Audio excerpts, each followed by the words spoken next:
នេះតាមមុតតាមឡើងម៉ូតូតាមទៅយួរចែកចាយនៅសាលារៀន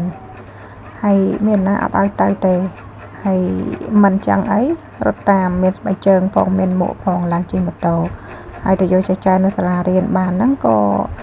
ជាប់ណាត់ជាមួយគាត់អាទិត្យមុនហ្នឹងថានាំគាត់ទៅញ៉ាំបុកល្ហុងចឹងទៅនេះមកដល់កន្លែងហាងបុកល្ហុងគេហ្នឹងក៏អង្គុយចាំគេ order ភ្ញៀវច្រើនណាភ្ញៀវចិត្តភ្ញៀវឆ្ងាយភ្ញៀវកំងតាម app ផងភ្ញៀវកំងមកដឹកផ្ទាល់ផងហើយមកអង្គុយចាំញ៉ាំដល់ទៀតដល់ពេលចឹងទៅរាំងយូរដែរចូលប្រហែលជាកន្លះម៉ោងដល់បានកំងចុចណាហើយនៅចាំគេធ្វើម្ហូបឲ្យទៀតចឹងទៅអង្គុយលេងហ្នឹងក៏ថតជាមួយកូនបងពីទេសភាពនៅក្នុងហាងហ្នឹងទៅម្ចាស់ហាងគាត់ប៉ុនតែគាត់ហាងស្អាតអូយមកកូនបងហើយមកទៅចេញពីសាលាហើយមកទាញ៉ាំបុកល្ហុងមើលមកគេឥឡូវនាំមកដល់កន្លែងបុកល្ហុងហើយនៅអង្គុយរងចាំការកំងមិនទាន់ចេញទៀតបានញ៉ាំបើថាបានរបស់ត្រូវចិត្តហើយក៏មើលណាស់ដូចគេរំអញ្ចឹងថាហើយយ៉ាងម៉េចក៏ទ្រាំដែរកូនបងនឹងចូលចិត្តណាស់ប្រហិតពីកូនលេងដាក់អំបិលណាតែនិយាយថាពីមួយថ្ងៃចេញទៅរៀនមិនតាន់ទេហើយថ្ងៃហ្នឹងអត់សាយតែអត់រៀនគួរពេលល្ងាចចេញម៉ោង 5 នោះក៏ចូលមកញ៉ាំប្រហិតលេងហ្នឹងទៅ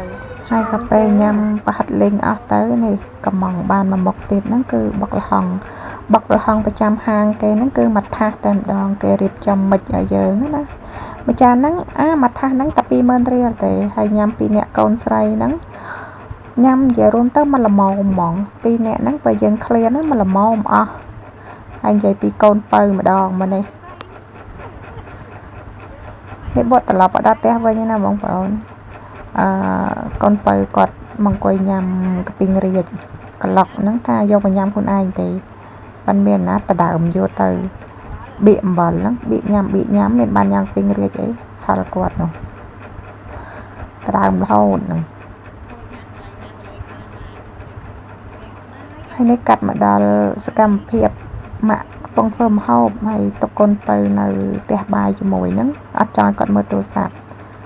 អញ្ចឹងតែគាត់លេងហើយស្អីគាត់លេងដែរសពមុខអស់ហើយកន្លែងណាគាត់លេងបានដែរបើមិនចឹងទេម៉ែនេះធ្វើម្ហូបមិនកើតទេម៉ែមើលមុខឲ្យហើយក្មេងល្ពៅស្លាប់ព្រាចិត្តកើនោះឡើងព្រាយខាងក្រោមនេះកើនេះពេងទឹកពេងអាកោពេងកំប៉ុងអីនឹងមកអស់ហើយកូនខ្ញុំនេះទៅឲ្យលេងចឹងអាហ្នឹងមិនយើងធ្វើម្ហូបដោយមានក្តីសោកបើមិនចឹងទេម៉ែរំខានអីមិនកើតទេនេះម៉ែរំខានបែបស្របច្បាប់ណាបងប្អូន